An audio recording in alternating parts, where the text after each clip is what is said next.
नाम है रामकृष्ण पाटिल। आज यहाँ पर प्रदर्शन किया जा रहा है, इसके मुख्य उद्देश्य क्या है? ये जो धरना प्रदर्शन है आशा स्वयं सेविका एवं गट प्रवर्तक संगठन की ओर से ये धरना आंदोलन किया है।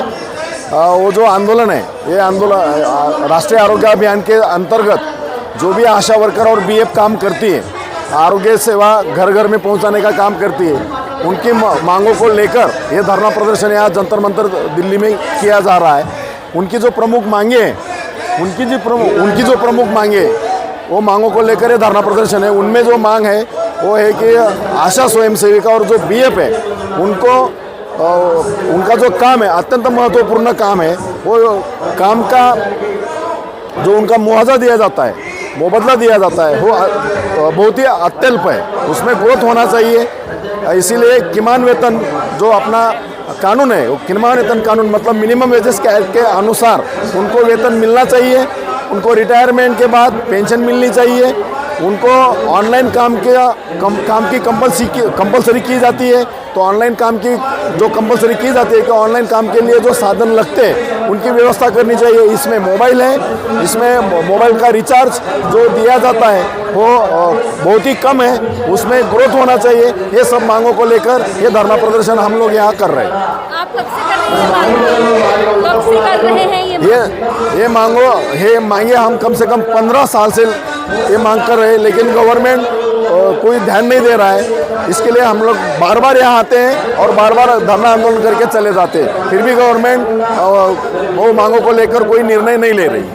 अगर ये मांग अभी भी आपकी पूरी नहीं होती तो आगे क्या करेंगे? अभी समझो ये मांगों को लेकर ये मांगों का विचार नहीं गवर्नमेंट ने किया तो इसके आगे चल के हम लोग उग्र आंदोलन करेंगे। आप लोग आए कहाँ से आए? हम लोग महाराष्ट्र से आए हैं और महाराष्ट्र से कम प्रातिनिधिक स्वरूप में ये सब आशा वर्कर्स यहाँ आई है। और अभी वो मांगों को लेकर गवर्नमेंट ने कुछ नहीं निर्णय लिया तो फिर आगे चल के हम लोग और भी ज़्यादा पूरे देश की जो आशा वर्कर है 11 लाख आशा वर्कर पूरे देश में काम करती है, वो पूरे 11 लाख आशा वर्कर और बीएफ जो भी है उनकी मांगों को लेकर हम लोगों ने यहाँ धरना किया है। इससे पहले आप लोग वहाँ के मुख्यमंत्री और आपने केंद्र सरकार के समक्ष ज्ञापन सौंपे कम से कम हर क्या है आपका जवाब? क्या है जवाब? आपके सकारात्मक जवाब गवर्नमेंट की तरफ से आया है, लेकिन कार्रवाई जो होनी चाहिए वो कार्रवाई नहीं हुई है। आगे कुछ मैसेज देना चाहेंगे आशा वर्कर्स को? आशा वर्कर्स ने जो काम करती है वो काम के हिसाब से उनके तहत वो काम के तहत उनको गवर्नमेंट ने उनकी मांगों को लेकर जल्दी निर्णय लेना चाहिए। नहीं लिया तो अभी 2024 में इलेक्शन होने वाला है, तो फिर इसका रिजल्ट इलेक्शन में आशा वर्कर निश्चित उसका विचार कर सकती है। अध्यक्ष जी हमारे साथ जुड़ चुके। मैडम आप क्या कुछ कहना चाहेंगे? पहले अपना नाम बता दीजिए। मैं महाराष्ट्र से आई हूँ, मेरा नाम है माया परमेश्वर, मैं आशा वर्कर संगठन की अध्यक्षा हूँ और ये मांग लेके आए हैं कि हमें शासकीय कर्मचारी का दर्जा दिया जाए, हमें किमान वेतन लागू किया जाए, हमें पेंशन दी जाए, हमें महंगाई भत्ता दिया जाए।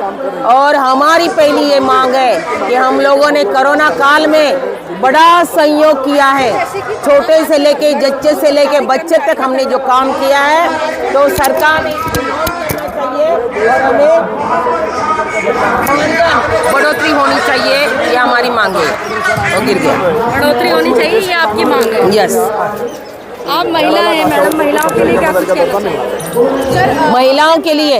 महिलाओं के लिए समान दर्जा देना चाहिए। पिछले महीने में हम लोगों ने महिलाओं के लिए समान दर्जा देना चाहिए। और इस देश में जच्चा और बच्चा का जो चल रहा है तो ये मतलब सरकार है तो अपनी महिलाओं के ऊपर ध्यान नहीं देती है। हम लोगों ने इतना कोरोना में काम किया, हमारी आशा वर्कर देश में काम कर रही है और देश में काम करती हुई आशा वर्कर को मरने के बाद पैसे दिए जाते हैं, लेकिन हयात आशा वर्कर जो काम कर रही है उसका गिनती कोई नहीं है। ये होना चाहिए, गिनती होना चाहिए, महिलाओं को बराबर का दर्जा मिलना चाहिए और आशा वर्कर की मांग पूरी होनी चाहिए। धन्यवाद। आशा वर्कर जो है उनको लेबर नहीं माना जाता, आज तक उनको लेबर नहीं माना जाता है, वो सेवा करती है, सेवा बताया जाता है।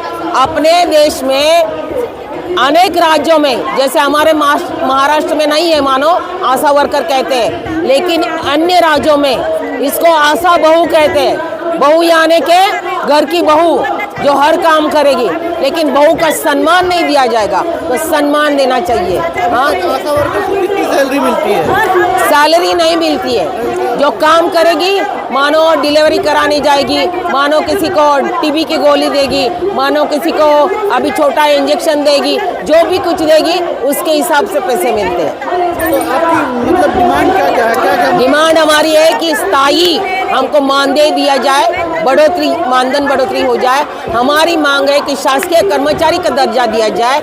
हमारी दूसरी मांग है कि हमें किमान वेतन, मतलब कामगार समझा जाए और किमान वेतन दिया जाए। जो किमान वेतन मतलब यह कि 7वें पे कमीशन में जो तय हुआ था 1825,000, वैसा पे कमीशन में जो तय हुआ था इस हिसाब से किमान वेतन दिया जाए।